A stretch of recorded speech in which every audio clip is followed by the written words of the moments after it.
ప్రయాసపడి భారమవుతున్న సమస్త జనులారా నా యొద్దకు రాని అంటున్నారు.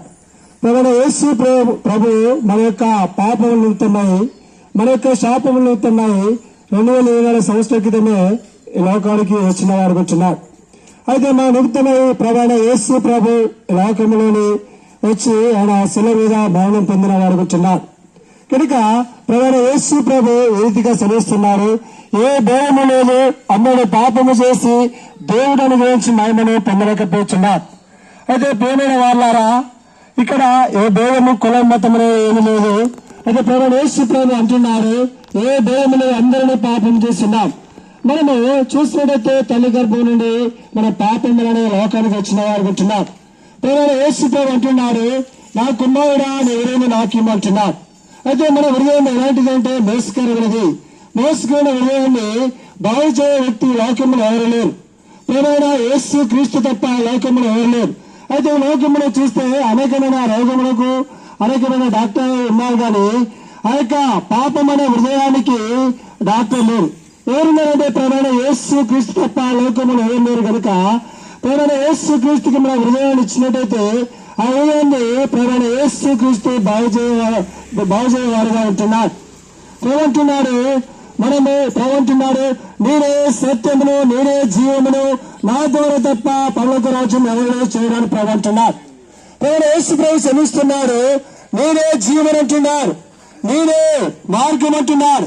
అది లోకములో ఎన్నో మార్గం అంటున్నారు, కానీ మన లోకం వినబడిన తర్వాత ఒక మార్గానికి వెళ్ళవారుకుంటున్నాం. ఆ రాజ్యానికి వెళ్ళాలి.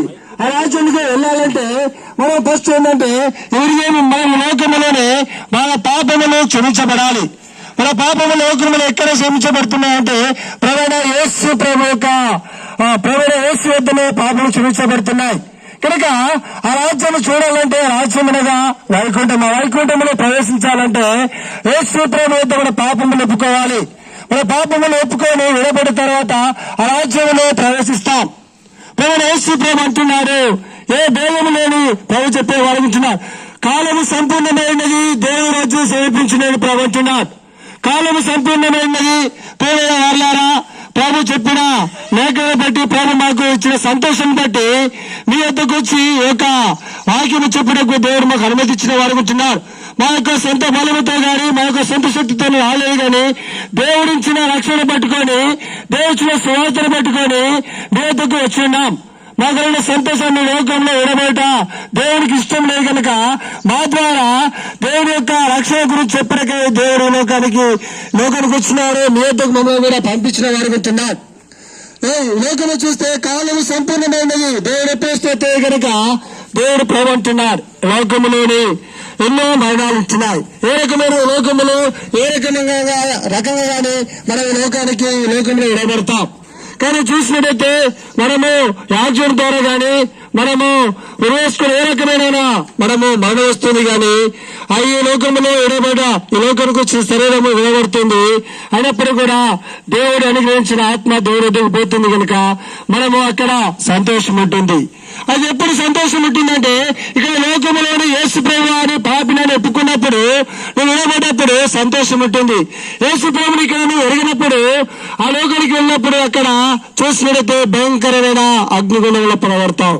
కనుక ప్రియమైన సహోదరుడా, సహోదరి, మేము పాటలు పాడుకుంటూ మా దగ్గర దేవుని యొక్క కడపత్రికలున్నాయి, మా యొక్క పేర్లు మీరు ఇస్తారు, తీసుకొని చదివి మీరు దాన్ని వీక్షించండి. ప్రియమైన యేసు ప్రభు చెప్తున్నారు, ఆయన మాటలు వినండి. మేము కూడా ఒకప్పుడు నా జీవితంలో యేసు ప్రభుని ఎరగలేదు. యేసు ప్రభు నేను చెప్పినప్పుడు కూడా నేను ఎరగని స్థితిలో ఉన్నప్పుడు యేసు ప్రభు వచ్చి నా జీవితం వచ్చి నా హృదయంలోని ఆయన కార్యం జరిగించిన వారు ఉంటున్నారు. పేద వాళ్ళారా, నాకు తెలుసుకోవాలనుకుంటే ఈ పక్కనే జీవన ఆఫీస్ పక్కన ఎప్పుడో ప్రార్థన మందిరం ఉంటుంది. అయితే ప్రతి వారంలోని వారము కార్యక్రమాలు ఉంటాయి. అక్కడ వచ్చి ప్రార్థన కోరికలు ఉంటాయి. ఎక్కువ తెలుసుకోవచ్చు. అక్కడ ఒక దేవదాసుడు ఉంటున్నారు. దేవదాసుడు మీ యొక్క కోసం ప్రార్థన చేస్తారు. కనుక మీరు ఎక్కువ తెలుసుకోమని దేవుని వాక్యాన్ని దీవించుగా. సురేష్ అన్న ప్రార్థన చేయండి. జంగేడు సురేష్ అన్న.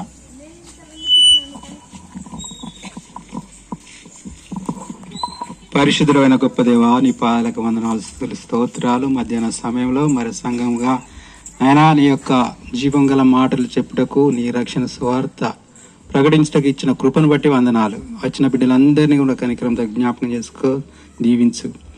ఈ విన్న ప్రజలందరినీ కూడా తండ్రి వారిని కూడా దీవించి నీ యొక్క గ్రహింపు పొందుటకు, నిత్య జీవం కలిగిన నీ మాటలను గ్రహింపు పొంది మేలు పొందుటకు, వారందరూ కూడా మార్పు పొంది నిన్ను నమ్ముకొనుటకు, నీ రాజ్య వారసులుగా బలపరచబడుటకు సహాయం చేయి. దయచు ముందుకు వెళుతుండగా నీ తోడు, నీ నడిపింపు దయచేయమని, మమ్మల్ని బలపరచమని యేసయ్య పరిశుద్ధ నామములో ప్రార్థన చేయుచున్నాను తండ్రి.